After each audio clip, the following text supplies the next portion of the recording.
Madame, Monsieur, bonsoir. Dans l'actualité de ce mercredi 27 novembre 2013, aujourd'hui, donc un grand rassemblement a eu lieu à Siliena devant le bureau régional de l'UGTT.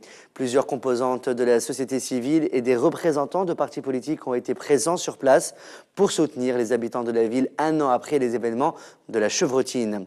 À rappeler que le bureau régional de l'UGTT avait appelé à une journée de manifestation et de grève générale pour protester contre la marginalisation de la région et l'absence d'une enquête officielle dans les événements de Siliena. Le bâtonnier des avocats Mohamed Fadel Mahfouz a affirmé lors d'une conférence scientifique organisée par le Centre des études et des recherches pour les avocats tunisiens sur le rôle du tribunal administratif dans la phase de transition, son interaction avec le tribunal administratif. Il a par ailleurs appelé toutes les parties politiques à interagir avec les décisions qui ne posent pas de problématiques. Dans l'actualité du monde, au terme d'une nuit de négociations, le parti d'Angela Merkel a conclu un accord d'alliance avec les sociodémocrates du SPD en vue d'une grande coalition. La chancelière allemande pourrait former son nouveau gouvernement avant Noël. Seule certitude, la chancelière a concédé aux sociodémocrates la mise en place d'un salaire minimum horaire de 8,50 € et d'une limite de durée pour les contrats à durée déterminée, les CDD, malgré les critiques du patronat. Il aura fallu 17 heures de négociations, mais Angela Merkel peut garder le sourire. La chancelière allemande a conclu un accord de coalition au petit matin avec le SPD, le parti social-démocrate. Il intervient 2 mois après la victoire sans majorité absolue des chrétiens-démocrates de la CDU aux législatives. Nous avons eu une journée de travail très intense, voire parfois très difficile, mais je pense que nous sommes parvenus à un résultat bénéfique pour notre pays, ce qui est le principal. Nous pouvons aussi dire que ce résultat est marqué de l'empreinte forte de nos unions chrétiennes sociales et chrétiennes démocrates. Cet accord sera soumis au vote des militants sociodémocrates le 14 décembre. Satisfaite, la direction du SPD appelle au oui.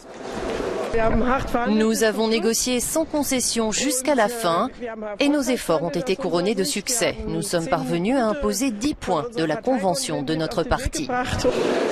Parmi les concessions accordées par le camp Merkel, la création d'un revenu minimum de 8,50 € de l'heure à partir de 2015, une petite révolution dans un pays où 17% des salaires sont inférieurs à ce minimum. Nouveau drame des migrations clandestines. Une trentaine de migrants haïtiens ont trouvé la mort dans le naufrage de leur voilier au large des côtes de Staniel Cay, dans l'archipel des Bahamas. 110 autres ont été secourus, ont annoncé mardi les gardes-côtes américains. Les tentatives de voyage clandestin d'haïtiens sur des embarcations de fortune en direction des Bahamas ou des États-Unis sont fréquentes. Elles partent la plupart du temps du nord-ouest du pays, l'une des régions les plus pauvres d'Haïti, a relevé Stern Lolo, directeur de l'Office national de la migration. Nouveau drame de l'immigration au large des Bahamas. Jusqu'à 30 personnes pourraient avoir péri quand leur embarcation a chaviré alors qu'elle naviguait entre Haïti et l'archipel des Bahamas.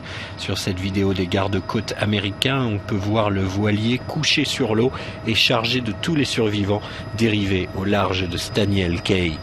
Un hélicoptère est parvenu à secourir 13 personnes et à déployer un radeau de sauvetage. 2 autres appareils ont largué des vivres et des embarcations de secours. Le bateau était surchargé de migrants, probablement tous haïtiens, et les conditions météo étaient mauvaises. À Kiev, la place de l'Indépendance a été rebaptisée Euromaidan par les manifestants. Ce lieu hautement symbolique qui a été l'épicentre de la révolution orange de 2004 est occupé depuis plusieurs jours par des activistes. Objectif, protester contre la décision de leur gouvernement de renoncer, sous la pression de la Russie, à la signature d'un accord historique avec l'Union européenne. Alors que l'opposante ukrainienne Yulia Tymoshenko observe une grève de la faim en prison, ses partisans manifestent aux côtés des pro-européens pour la 6e journée consécutive aujourd'hui à Kiev. Ils protestent contre la décision du gouvernement de tourner le dos à l'Union européenne pour lui préférer la Russie. Hier soir, le président Yanukovych a dénoncé une récupération politique du mouvement. J'applaudis ceux qui manifestent leur soutien à une intégration européenne, mais certains viennent uniquement régler leurs problèmes politiques. Ils descendent dans la rue avec des drapeaux et des slogans qu'ils ressortiront pour la présidentielle de 2015. Pour moi, leur agenda est très clair. Les 28 avaient fait de la libération de Yulia Tymoshenko la condition préalable à la signature d'un accord avec Kiev. Mais sur la place de l'Indépendance hier soir, nombre de jeunes n'étaient affiliés à aucun parti politique. Sauf coup de théâtre, Silvio Berlusconi devrait être expulsé du Sénat mercredi après près de 20 ans de présence au Parlement. Difficile sortie pour celui qui a présidé à la destinée de l'Italie pendant près de 10 ans. Miné par les affaires, le Cavaliere fait les frais de la loi votée en 2012 sur les pratiques politiques. Elle prévoit l'expulsion pour 6 ans de l'hémicycle et l'inéligibilité des parlementaires condamnés à de la prison. Une sanction soumise néanmoins au vote des collègues de l'élu concerné. Dans quelques heures, Silvio Berlusconi ne sera plus sénateur italien. La Chambre haute se prononce ce soir sur le sort de l'ex-président du Conseil. En attendant, elle a accordé sa confiance au gouvernement de coalition d'Enrico Letta à l'occasion de l'examen du budget pour 2014, malgré le passage dans l'opposition du parti Il Cavaliere. Silvio Berlusconi dénonce un coup d'État par avance. Sa déchéance comme sénateur ne fait guère de doute après sa condamnation définitive en août dernier pour fraude fiscale.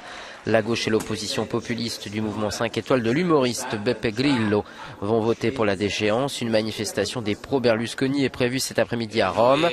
Nous voulons faire appel devant la Cour européenne des droits de l'homme parce que nous n'avons pas eu l'occasion de présenter tous les éléments de preuve dans notre défense, explique son avocat Niccolo Ghedini.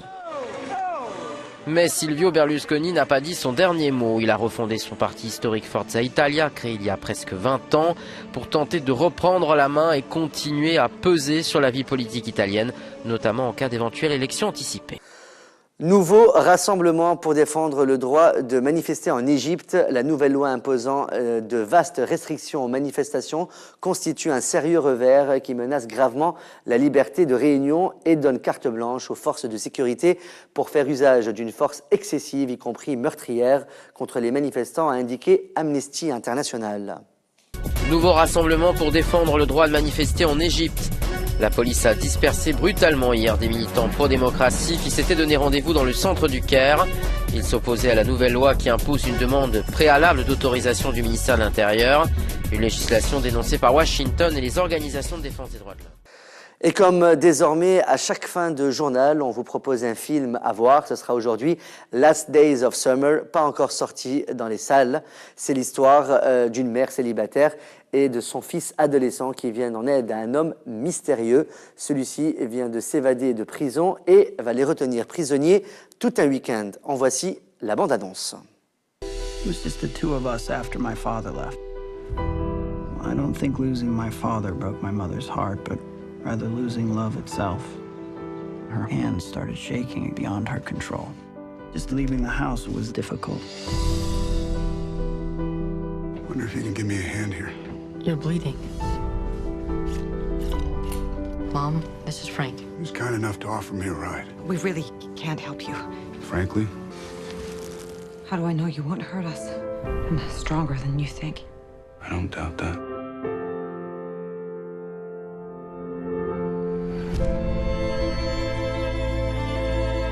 Chuck up on the bat, hands together. It's a good peach. We should throw most of them away before they rot. I have another idea. I should go. Maybe you should stay. They're not gonna stop looking. I know. There were two people who couldn't go out into the world, so they made a world with each other. It'd take 20 more years just to have another 3 days with you.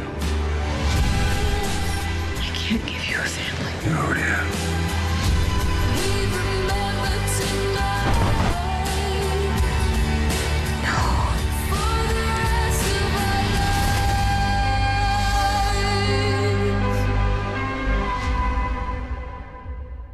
La sortie internationale de ce film est prévue pour le 12 février prochain. Last of Summers, réalisé par Jason Reitman, avec à l'affiche Kate Winslet et Josh Brolin.